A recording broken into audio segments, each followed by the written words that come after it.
성도 여러분 안녕하십니까? 행복한 안식일입니다. 오늘 남성 사중창을 통해서 우리들의 마음을 또 하늘로 인도해 주셔서 참으로 감사합니다. 우리 하나님의 말씀을 먼저 읽겠습니다.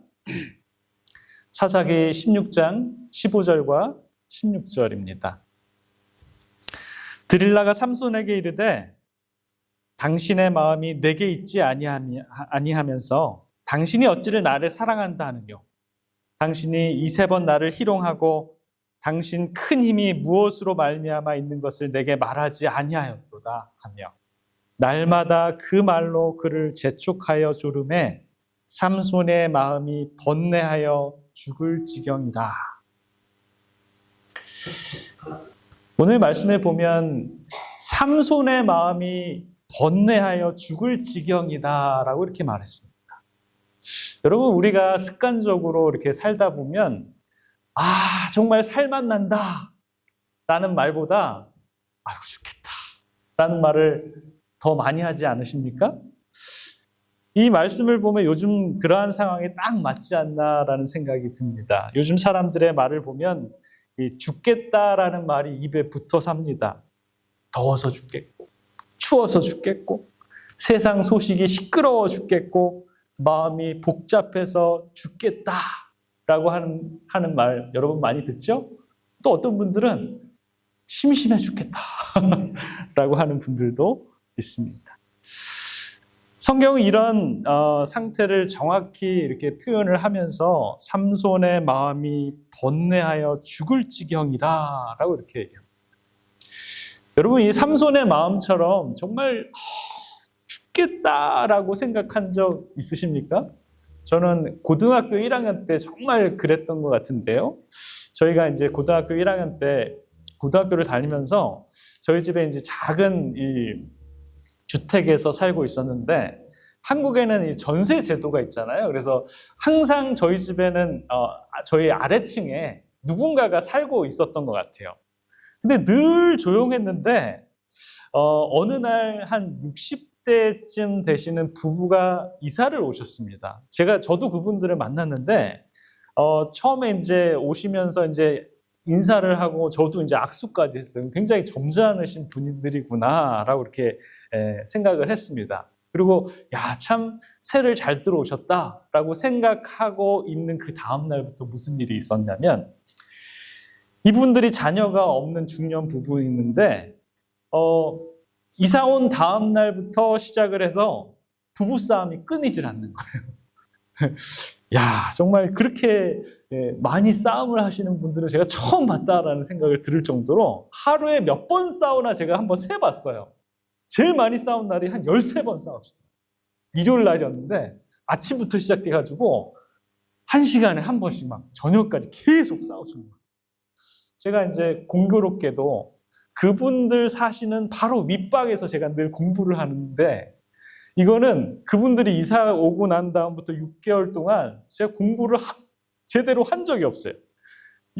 제가 그냥 PTSD가 생겨가지고 너무너무 힘든 그런 경험을 했는데 그냥 말싸움을 하다가 이제 너무 과격해지면 정말 생방송을 보는 것 같아요. 뭐가 막 날아가더니 막 깨지는 소리가 나고 막 난리가 아니었습니다. 제가 하도 스트레스를 받아가지고 저도 모르게 정말 큰 소리로 아래층을 향해가지고 조용히 좀 삽시다 라고 소리를 지른 적이 있어요. 제가 그러고 난 다음에 며칠간 좀 조용하더라고요. 그러고 난 다음에는 예전보다도 더 시끄럽게 막 싸우는, 그때 제 심정이 이 삼손의 마음처럼 정말 마음이 번뇌하여 죽을 지경처럼 되었던 그때 상황이 아닌가라는 그런 생각이 들었습니다. 여러분, 삼손이 어떤 사람입니까? 삼손은 사사기 13장 5절에 보면 하나님의 나실인으로서 이스라엘에게 보내진 지도자였습니다.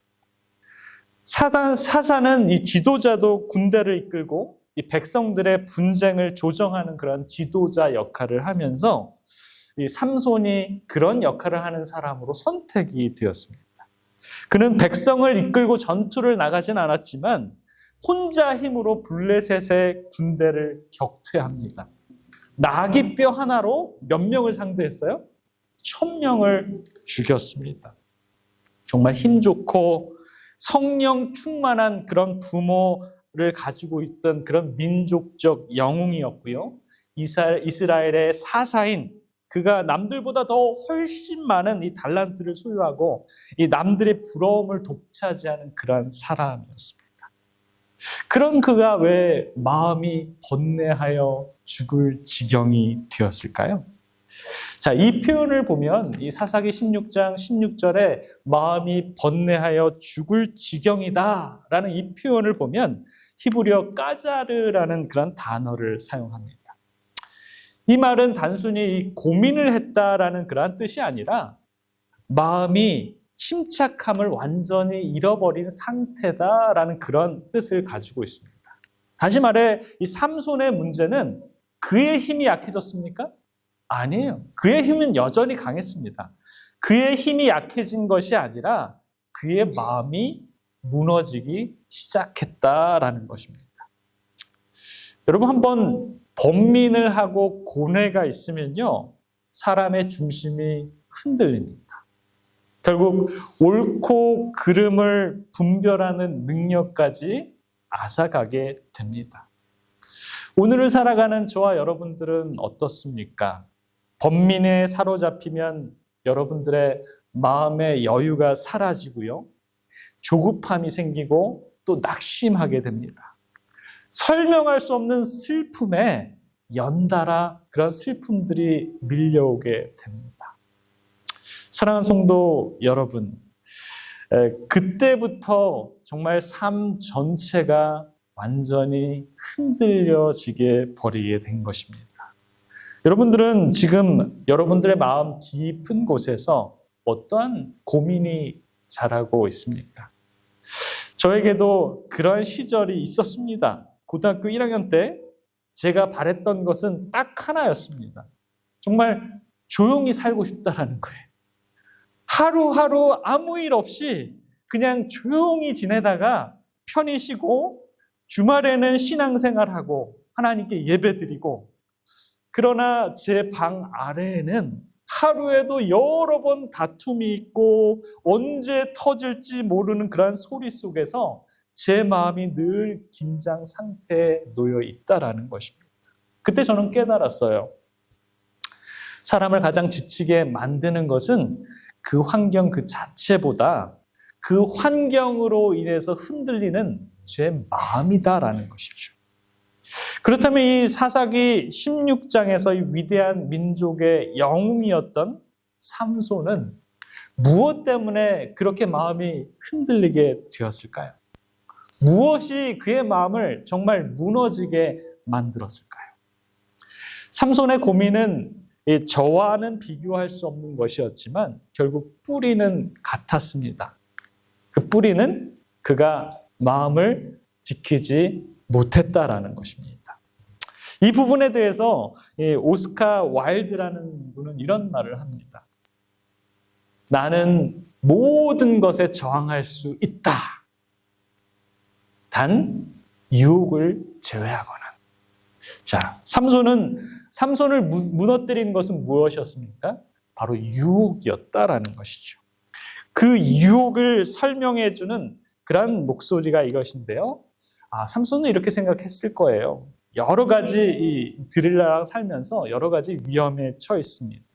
지금까지 뭐 괜찮았는데 아직은 괜찮아 라는 그런 마음이 여전히 남아 있었습니다. 그러면서 이번만 넘기면 뭐 드릴라도 포기를 하겠지 라는 그런 마음을 가지고 있었을지도 몰라요. 그리고 이 정도로는 내가 무너지지 않아.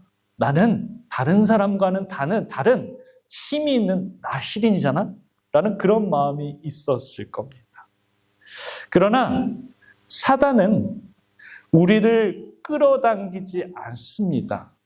우리 스스로가 한 발자국씩 사단에게 다가가기를 원하는 것이 바로 사단의 마음입니다. 저는 이렇게 생각합니다. 하나님께서 그가 그의 입으로 그의 신령한 힘의 비밀을 원수에게 말했을 때 이제 더 이상 하나님의 사람을 보호하고 힘을 줄 수 있는 그 근원을 자기 스스로가 막아 버린 것입니다. 그는 그 자신 스스로가 양심의 화인을 맞게 내버려 둔 것입니다. 여러분, 나시린은 어떤 사람이죠? 하나님께 구별된 사람입니다. 나시린의 조건은 삭도를 머리에 대지 않고 부정한 음료를 입에 대지 않고 또 악에 동참하지 않으며 오직 하나님의 사람으로 구별함을 받는 것, 그렇게 꼴지워진 사람을 나실인이라고 합니다. 모든 나신일에게 주어졌던 어떤 특별한 능력이 주어졌던 것은 아니지만 이 삼손이라는 사람은 다른 나실인보다도 훨씬 더 많은 그런 달란트를 가지고 있었습니다. 그리고 어떻게 적을 무찌를 수 있는지에 대한 그러한 지략도 하나님께서는 그에게 허락해 주셨습니다. 그의 사사 초기에 이 민족을 구하고 적을 섬멸하는 그런 모습을 보게 되면 그는 특별히 하나님께로부터 부름받은 그러한 민족적 지도자임을 우리는 부인할 수 없습니다. 그러나 이 삼손의 실패는 한순간의 실수가 아니었다라는 것입니다. 그는 괜찮아, 이 정도는 하나님께서 묵인해 주겠지라고 하는 그러한 마음이 작은 타협의 반복으로 말미암아서 마음의 경계를 조금씩 늦춰갔다라는 것입니다. 그리고는 마침내 하나님께서 맡겨주신 마지막 보로까지 내어주게 된 것이죠. 사랑하는 성도 여러분, 우리를 무너뜨리는 것은 정말 늘 큰 죄가 아니라 아주 작아 보이는 우리들의 잘못된 선택의 반복에 있다라는 것입니다. 성경은 우리들에게 말합니다. 여호와께서 삼손을 떠나셨다라고 정확히 말하면서 삼손이 하나님께서 머무실 자리를 내어주지 않았다라고 분명히 우리들에게 설명합니다. 부주와 선지자 566페이지에 보면 삼손은 거룩한 부르심의 조건을 조금씩 깨트려갔다.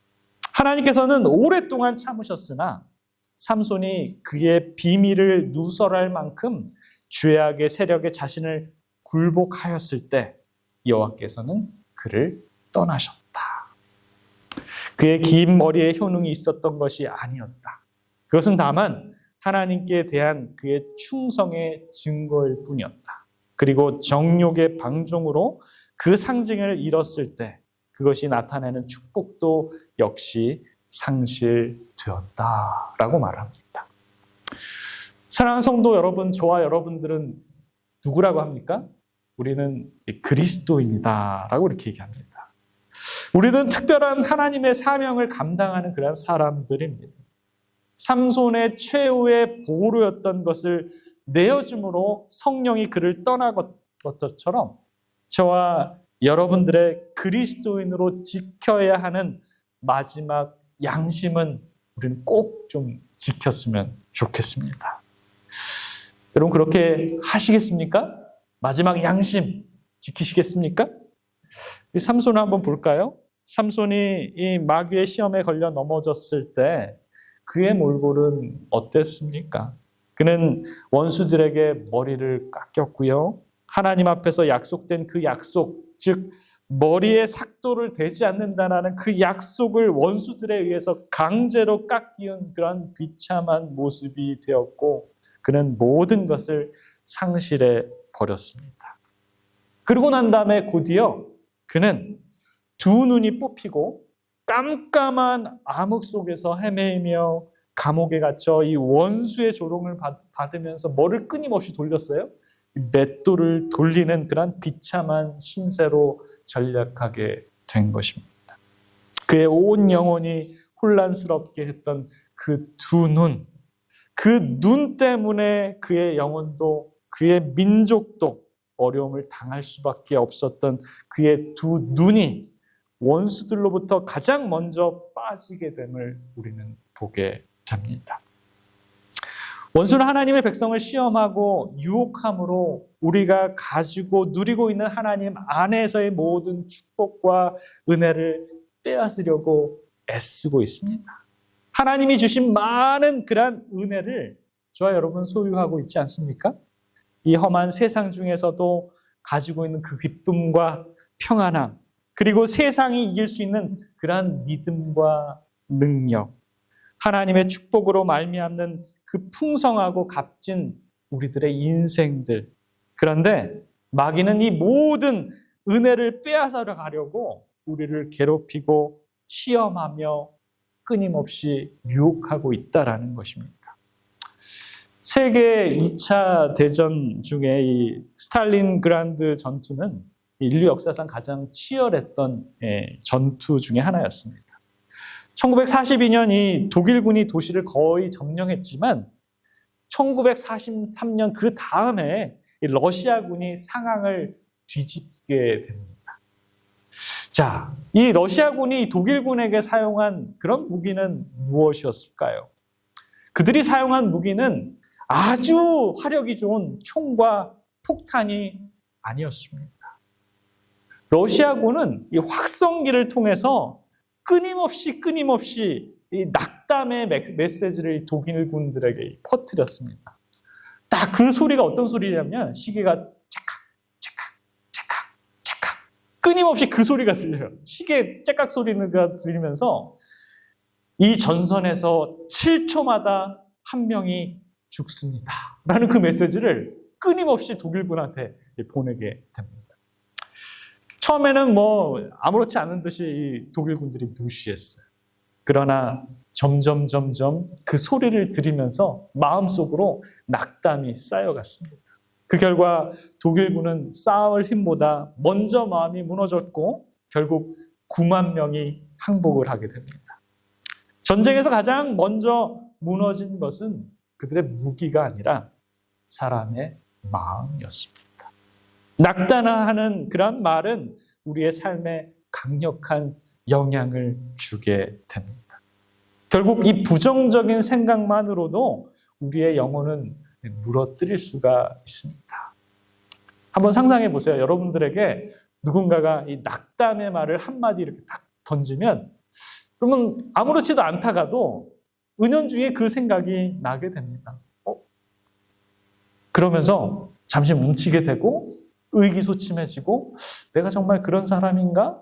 라고 또 재확인하게 되는 것입니다. 반면에 지혜의 솔로몬은 그의 잠언에서 이렇게 기록합니다. 눈에 밝은 것은 마음을 기쁘게 하고 좋은 기별은 뼈를 윤택하게 하느니라.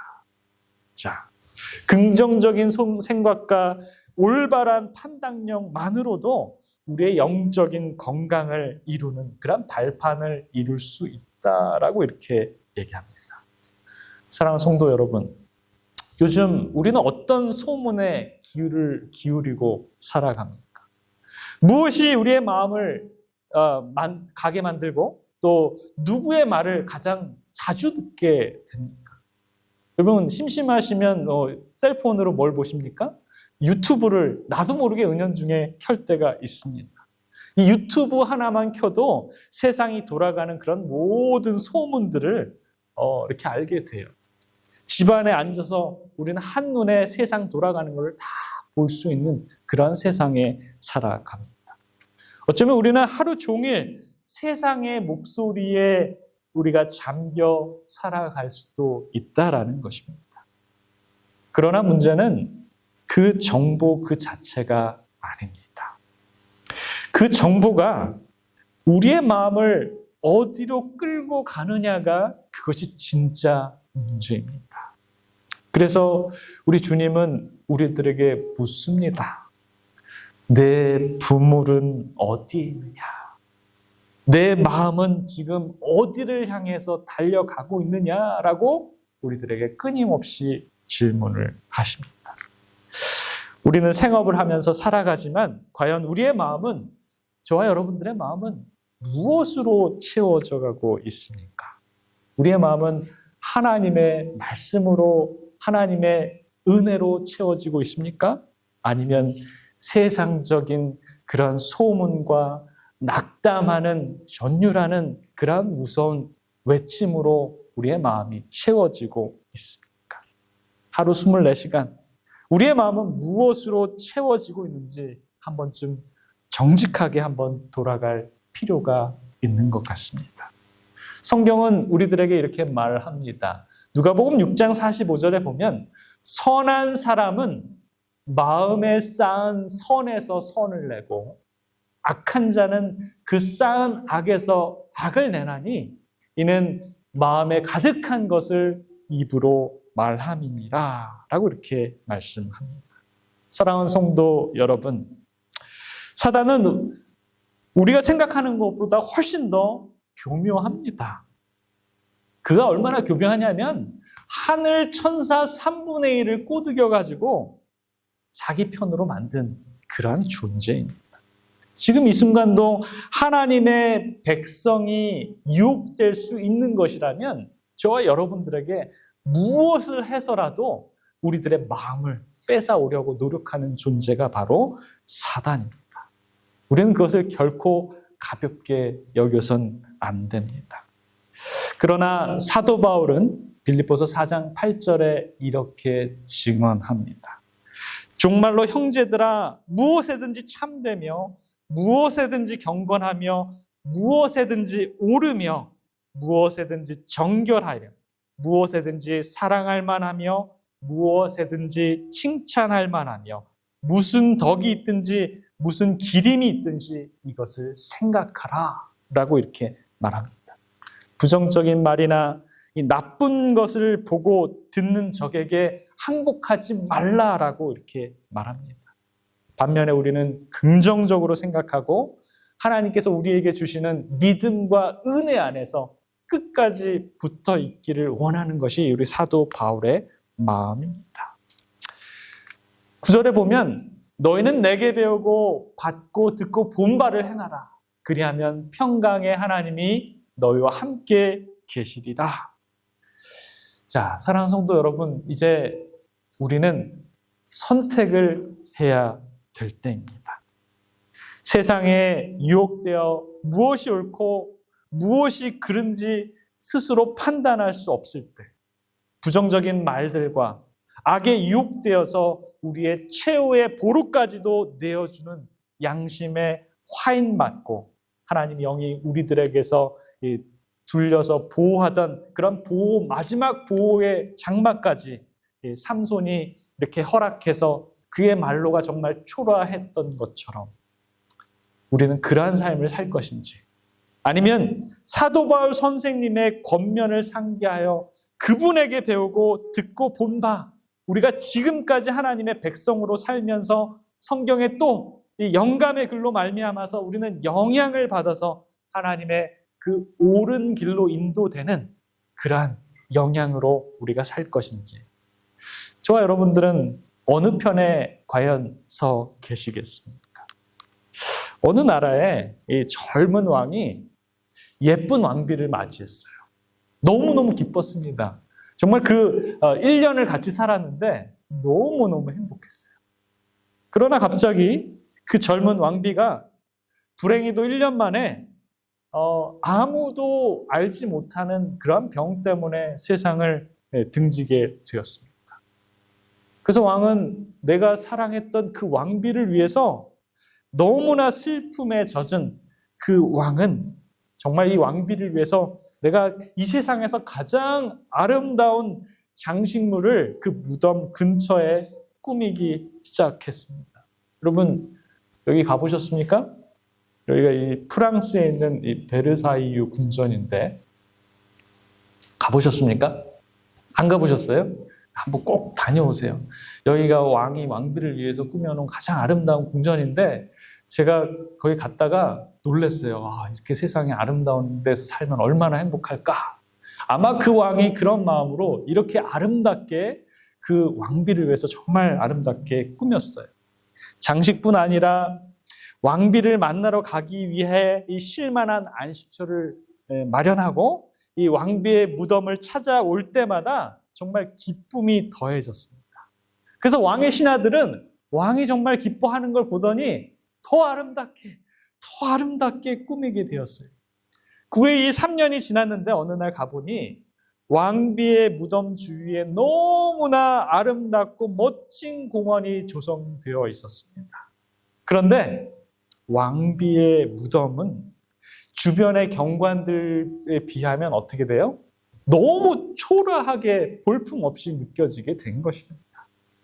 그래서 왕은 왕비의 무덤 때문에 이 멋진 경관들이 볼품이 없어졌다라고 생각하고 신하들에게 명령을 내려서 왕비의 무덤을 저기 다른 시 외곽으로 옮겨라 라고 명령을 내렸습니다. 여러분, 물론 이것은 옛날 얘기고 전에 내려오는 그러한 이야기에 불과합니다. 그러나 우리 한번 생각해 봐야 됩니다. 무덤 근처에 왕이 성을 쌓고 여러 가지 장식물로 꾸며 놓았던 것은 왕비를 사랑하여서 왕비의 무덤을 아름답게 꾸미기 위한 것이었습니다. 그런데 나중에 이 주변의 화려함 때문에 무덤을 다른 곳으로 옮기게 된 그런 왕의 마음을 한번 생각해 보시기 바랍니다.